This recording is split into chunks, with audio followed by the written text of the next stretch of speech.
Bonjour, je voulais donner une petite information pour ceux qui ont du mal avec les tables de multiplication. Pour les plus jeunes, hein, je pense, pour nous adultes, on a dû apprendre nos tables par cœur. Ah. Donc voilà, il y a juste quelques petits trucs qui existent. Il y en a un qui est particulièrement sympathique. Je donne un exemple, 6 fois 6 égale 36. Je donne celui-là, c'est pas par hasard, parce qu'en fait, il est un peu plus complexe, il a une petite zone d'ombre par rapport aux autres qui sont beaucoup plus simples. Je m'en explique.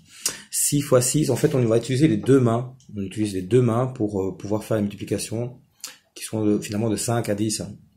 Donc ça s'adresse à un public un peu plus jeune. Je donne un exemple. Donc, on va toujours garder le chiffre 6, par exemple, c'est 5 plus 1. Donc, on va toujours garder le chiffre 5 en stand-by. Donc, on va toujours garder sur la main qu'on va utiliser pour la multiplication tout ce qui dépasse le chiffre 5. Par exemple, 6, c'est 5 qu'on ne voit pas, plus 1, on lève le pouce. Fois 6, donc on prend une main, le 5 est toujours bien en dessous, on lève le pouce pour dire que c'est bien 5 plus 1. 6 fois 6, alors on va compter les doigts qui sont levés.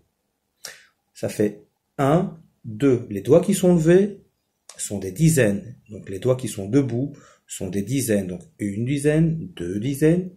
Et alors on va regarder qu'est-ce qui se passe avec les doigts qui sont fermés. On a combien de doigts fermés? On en a 1, 2, 3, 4. 4 fois 4 égale 16.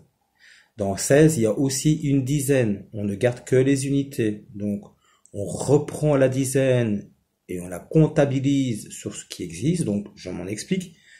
Une dizaine, deux dizaines, la dizaine de la multiplication. Donc, une dizaine, deux dizaines, trois dizaines. Donc, ça fait 10, 20, 30. Et il reste 6, donc 36. Un autre exemple. 7 fois 7 est égal à 49. Donc, toujours dans la même optique.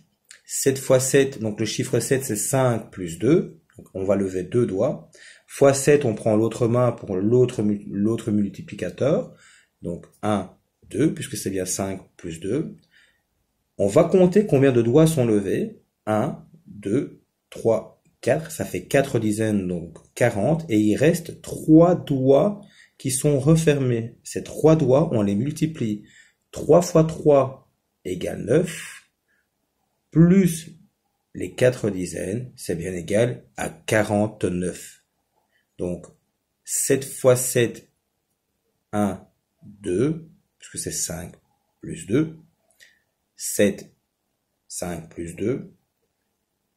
10, 20, 30, 40. On multiplie les doigts fermés. Il y en a 3. 3 fois 3 égale 9. Plus les 40 est bien égal à 49. Voici donc une petite méthode qui pourrait vous faciliter les choses en classe lorsque vous avez un peu de mal, je dirais à l'école, dans les primaires notamment. Mais voilà, j'espère que cette information vous aura bien aidé et vous aidera dans le futur. Et puis à bientôt, je vous donnerai comme ça quelques petits trucs de temps en temps. Bisous et puis bon courage.